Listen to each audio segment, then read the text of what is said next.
सर्वकार्ये सर्वदा श्री महागणाधिपतये नमः नमः शिव शिव शंभोराज्ञाय श्रीमतोऽसा श्री क्रोधिनाम संवत्सरे दक्षिणायने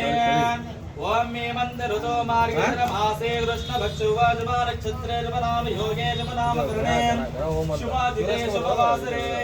ओम सोमो वासरे एवं गुणं जेष्ठाविजष्टायामस्यां शुभदिदोसरे पार्वते परमेश्वरा प्रीत्यर्थं श्री महागणपतीश्वर स्वामी देवता प्रीत्यर्थं अस्मिन् शुभदिवसहं अशस्रे यजमानस्य श्री डॉक्टर श्री शिवराज कुमारः नामधेयः इवरः आयुरारोग्य भाग्यः प्राप्ते पूर्वकेन श्री महागणपति कृपा आशीर्वाद